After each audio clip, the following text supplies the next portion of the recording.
പ്രഭാഷകന്റെ പുസ്തകം അധ്യായം 5. സമ്പത്തിൽ ഗർവരുത്, സമ്പത്തിൽ ആശ്രയിക്കരുത്, എനിക്ക് മതിയാവോളം ഉണ്ടെന്ന് മേനി പറയുകയും അരുത്. സ്വന്തം കഴിവിൽ ആശ്രയിച്ച് ഹൃദയാഭിലാഷങ്ങൾക്കൊത്ത് ജീവിക്കരുത്. ആരുണ്ട് എന്നെ നിയന്ത്രിക്കാൻ എന്ന് പറയരുത്. കർത്താവ് നിന്നെ ശിക്ഷിക്കും തീർച്ച. പാപം ചെയ്തിട്ട് എനിക്കെന്ത് സംഭവിച്ചു എന്നും പറയരുത്. കർത്തൃകോപം സാവധാനമേ വരൂ. ക്ഷമിക്കുമെന്നോർത്ത് വീണ്ടും വീണ്ടും പാപം ചെയ്യരുത്.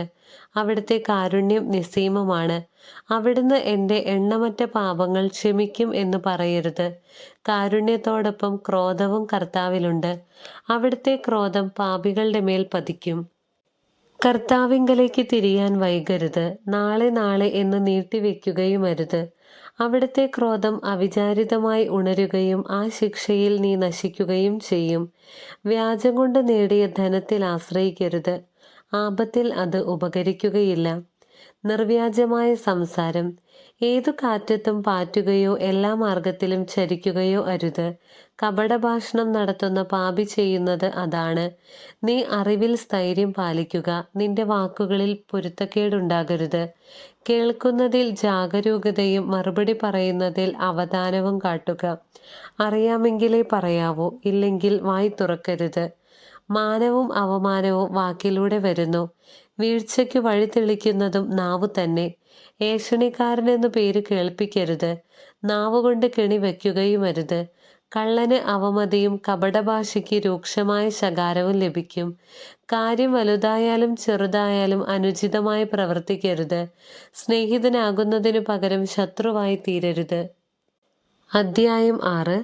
ദുഷ്കീർത്തി അപമാനവും നിന്ദയും ഉളവാക്കുന്നു. കപടഭാഷയ്ക്കും ഇതുതന്നെ പ്രതിഫലം. അഭിലാഷങ്ങൾ കടിപ്പെടരുത്. അവ നിന്നെ കാളക്കൂറ്റിനെ പോലെ കുത്തിക്കീറും. അവ നിന്റെ ഇലകൾ ഭക്ഷിക്കുകയും നിന്റെ ഫലങ്ങൾ നശിപ്പിക്കുകയും ചെയ്യും. നീ ഒരു ഉണക്ക മരമായി തീരും. ദുഷിച്ച ഹൃദയം അവനവനെ തന്നെ നശിപ്പിക്കുന്നു. ശത്രുക്കളുടെ മുമ്പിൽ അവൻ പരിഹാസപാത്രമായി തീരും. സൗഹൃദം മധുരമൊഴി സ്നേഹിതന്മാരെ ആകർഷിക്കുന്നു. മധുരഭാഷണം സൗഹൃദത്തെ ഉത്തേജിപ്പിക്കുന്നു. എല്ലാവരിലും നിന്ന് സൗഹൃദം സ്വീകരിച്ചുകൊള്ളുക. എന്നാൽ 1000-ൽ ഒരുവനിൽ നിന്ന് ഉപദേശം സ്വീകരിക്കാവൂ. പരീക്ഷിച്ചറിഞ്ഞ് സ്നേഹിതനെ സ്വീകരിക്കാവൂ. വേഗം അവനെ വിശ്വസിക്കുകയും അരുത്. സൗകര്യം നോക്കി സൗഹൃദം നടിക്കുന്നവരുണ്ട്. കഷ്ടദിനത്തിൽ അവരെ കാണുകയില്ല. സ്നേഹിതൻ ശത്രുവായി മാറാം. കലഹം പരസ്യമാക്കി നിന്നെ അപമാനിച്ചേക്കാം. തീന്മേശ കൂട്ടുകാരൻ കഷ്ടദിനത്തിൽ നിന്നോട് കൂടെ കാണുകയില്ല. ഐശ്വര്യത്തിൽ അവൻ നിന്നോട് ഒട്ടി നിൽക്കുകയും നിന്റെ ദാസന്മാരോട് സ്വതന്ത്രമായി ഇടപെടുകയും ചെയ്യും. നിന്റെ തകർച്ചയിൽ അവൻ നിനക്കെതിരെ തിരിയുകയും നിന്നെ ഒഴിഞ്ഞു നടക്കുകയും ചെയ്യും. ശത്രുക്കളിൽ നിന്ന് അകന്നിരിക്കുകയും സ്നേഹിതരോട് സൂക്ഷിച്ചു പെരുമാറുകയും ചെയ്യുക. വിശ്വസ്തനായ സ്നേഹിതൻ ബലിഷ്ഠമായ സങ്കേതമാണ്. അവനെ കണ്ടെത്തിയവൻ ഒരു നിധി നേടിയിരിക്കുന്നു. വിശ്വസ്ത സ്നേഹിതനെ പോലെ അമൂല്യമായി ഒന്നുമില്ല. അവന്റെ മാഹാത്മ്യം അളവറ്റതാണ്. വിശ്വസ്തനായ സ്നേഹിതൻ ജീവാമൃതമാണ്. കർത്താവിനെ ഭയപ്പെടുന്നവൻ അവനെ കണ്ടെത്തും. ദൈവഭക്തന്റെ സൗഹൃദം സുദൃഢമാണ്. അവന്റെ സ്നേഹിതനും അവനെപ്പോലെ തന്നെ. ജ്ഞാനത്തിന്റെ മാർഗം മകനെ, ചെറുപ്പം മുതലേ ജ്ഞാനോപദേശം തേടുക. വാർദ്ധക്യത്തിലും നീ ജ്ഞാനം സമ്പാദിച്ചുകൊണ്ടിരിക്കും. ഉഴുതു വിതയ്ക്കുന്ന കർഷകനെ പോലെ അവളെ സമീപിക്കുകയും നല്ല വിളവിന് വേണ്ടി കാത്തിരിക്കുകയും ചെയ്യുക. എന്തെന്നാൽ അവളുടെ വയലിൽ അല്പനേരം അധ്വാനിച്ചാൽ വളരെ വേഗം വിഭവങ്ങൾ ആസ്വദിക്കാം. ശിക്ഷണം ലഭിക്കാത്തവന് അവൾ കർക്കശയാണ്. ബുദ്ധിഹീനന് അവളോടുകൂടെ വസിക്കുക അസാധ്യം. അവൾ അവന് ദുർവഹമായ കല്ലുപോലെയാണ്. അവൻ അവളെ വേഗം ഉപേക്ഷിക്കും. ജ്ഞാനം അവളുടെ പേര് സൂചിപ്പിക്കുന്നത് പോലെ ഏറെ പേർക്കും അപ്രാപ്യയാണ്. മകനെ, എൻ്റെ തീരുമാനം സ്വീകരിക്കുക. എൻ്റെ ഉപദേശം നിരാകരിക്കരുത്. നിന്റെ കാലുകൾ അവൾ ബന്ധിക്കട്ടെ. നിന്റെ കഴുത്ത് അവളുടെ ചെങ്ങല അണിയട്ടെ.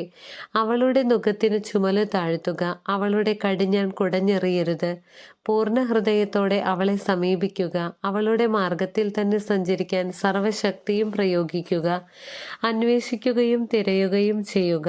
അവൾ നിനക്ക് വെളിപ്പെടും. കണ്ടെത്തിക്കഴിഞ്ഞാൽ വിട്ടുകളയരുത്. ഒടുവിൽ അവൾ നിനക്ക് ശാന്തി പ്രദാനം ചെയ്യും. അവൾ നിനക്ക് ആനന്ദമായി പരിണമിക്കുകയും ചെയ്യും. അപ്പോൾ അവളുടെ ബന്ധനം നിനക്ക് സംരക്ഷണവും അവളുടെ ചെങ്ങല നിനക്ക് അലങ്കാരവുമായിരിക്കും. അവളുടെ മുഖം സ്വർണ്ണാഭരണവും കടിഞ്ഞാൺ നീലച്ചരടുമാകും. മഹത്വത്തിൻ്റെ നിലയങ്കി പോലെ നീ അവളെ ധരിക്കും. തിളങ്ങുന്ന കിരീടം പോലെ നീ അവളെ അണിയും. മകനെ, മനസ്സ് വെച്ചാൽ നിനക്ക് ജ്ഞാനിയാകാം, ഉത്സാഹിച്ചാൽ നിനക്ക് സമർത്ഥനാകാം. താൽപര്യപൂർവം ശ്രദ്ധിച്ചാൽ അറിവ് ലഭിക്കും. ഏകാഗ്രചിത്തൻ വിവേകിയാകും. മുതിർന്നവരുടെ ഇടയിൽ പക്വതയോട് ചേർന്ന് നിൽക്കുക. ദിവ്യഭാഷണം ശ്രവിക്കാൻ മനസ്സിരുത്തുക. ജ്ഞാനസൂക്തം ഒന്നും വിട്ടുകളയരുത്. ജ്ഞാനിയായ ഒരുവനെ കണ്ടെത്തിയാൽ അവനെ സന്ദർശിക്കാൻ വൈകരുത്. നിന്റെ പാദങ്ങൾ അവൻ്റെ വാതിൽപ്പടി നിരന്തരം സ്പർശിക്കട്ടെ. കർത്താവിൻ്റെ നിയമങ്ങളെപ്പറ്റി ചിന്തിക്കുക. അവിടുത്തെ പ്രമാണങ്ങളെപ്പറ്റി സദാ ധ്യാനിക്കുക. അവിടുന്ന് തന്നെയാണ് നിനക്ക് ഉൾക്കാഴ്ച നൽകുന്നത്. നിന്റെ ജ്ഞാനതൃഷ്ണ അവിടുന്ന് ശമിപ്പിക്കും. ദൈവമായ കർത്താവിന് സ്തുതി.